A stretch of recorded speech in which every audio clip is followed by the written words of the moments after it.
Welcome to Unc Snoop's Creative, where faith meets real life. It's another learning experience with the scriptures affecting and influencing our everyday lives. Please do not forget to subscribe, like, and share. Your wrong choices may have created a mess, but God specializes in building testimonies out of ruins. Many times, when we look at our lives, the mistakes we've made, the opportunities we wasted, the relationships we damaged, we think the story is over. But with God, the moment you think it's over is often the moment He's just getting started. Today, we're talking about the restoration process, how God rebuilds what decisions destroyed, how He takes broken pieces and forms something even more beautiful, and how no mistake in your past is powerful enough to cancel what God wants to do in your future. So let's dive deep into how restoration truly works. Restoration begins with God's mercy. The story of the prodigal son didn't end in the pig pen. It ended in a celebration. Why? Because God's mercy is bigger than your mistake. Luke 15:11-24 shows us that restoration does not begin with self-improvement. It doesn't begin when you have everything figured out. It begins the moment you turn back to God. The prodigal son came home dirty, broken, ashamed, empty-handed, but accepted. And the father didn't wait for an explanation. He didn't say, "Clean yourself first." He ran. He embraced. He restored. Key point. God restores the moment you return, not after you fix yourself. His mercy isn't a reward for good behavior, it's the door that leads to transformation. Restoration is a process, not an event. Restoration with God doesn't happen in one moment. Salvation is instant, but restoration is a journey. Let's look at how that process works. 1. God restores your relationship with Him. First, He brings you back into closeness, peace, and fellowship. When you confess, He forgives. World in this way, that He gave His only Son, that whoever believes in Him shall not perish.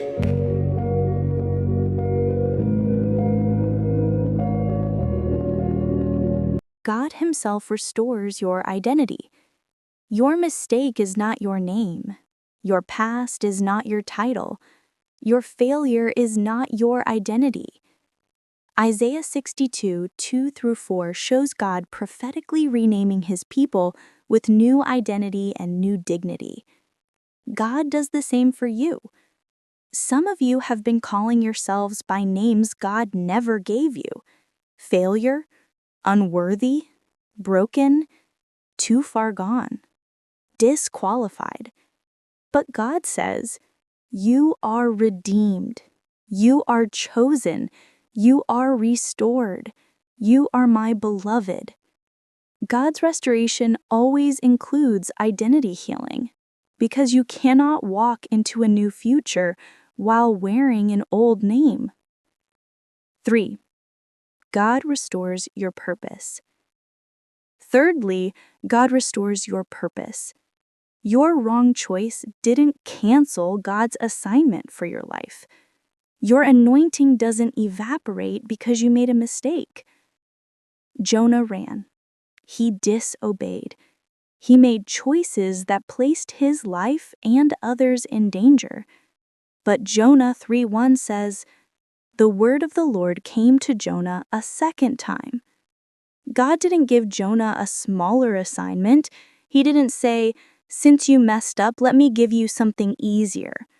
No, He gave him the same calling, the same purpose, the same mission. Because God's purpose is bigger than your failure. Your destiny is not fragile. Your calling is not easily broken. God restores your purpose with the same strength and intensity He originally intended. Now that we understand how God restores, let's talk about your part. Restoration is God's power, but you still participate in the process. Step 1. Repent. Repentance is not just feeling sorry. It is realignment. It's saying, "Lord, I'm turning away from the path that hurt me and toward the path that heals me. Repentance is not punishment, it is the pathway to freedom. Step 2. Receive God's forgiveness. Secondly, you must receive forgiveness. Many believers confess their sins, but never actually accept mercy. They live forgiven, but feel condemned. They are restored, but still act broken. Let God's forgiveness sink in. God is ever ready to receive you back into His arms. Don't accept mercy halfway. Step 3. Rebuild habits with the Holy Spirit. Restoration isn't just spiritual, it's practical. God forgives instantly, but new habits create new futures. Spend time in the Word, pray consistently, surround yourself with godly influences, build rhythms that strengthen your spirit. The Holy Spirit doesn't just comfort you, He rebuilds you. Step 4. Release the guilt. This is the step many people struggle with the most. Release the guilt. God has forgiven you. He has dropped the charges. He has erased the record. So why carry what God has already removed? Guilt is a chain the enemy uses to keep you from walking confidently into your purpose. When God restores you, He restores fully, not partially. Let go of what God has already redeemed. God is not done with you. He rebuilds, He restores, and He renews. Your story is not over. You are stepping into a new chapter, a restored chapter, a redeemed chapter. Everything the enemy tried to destroy, your peace, your identity, your purpose, God is rebuilding. Your story is just getting started.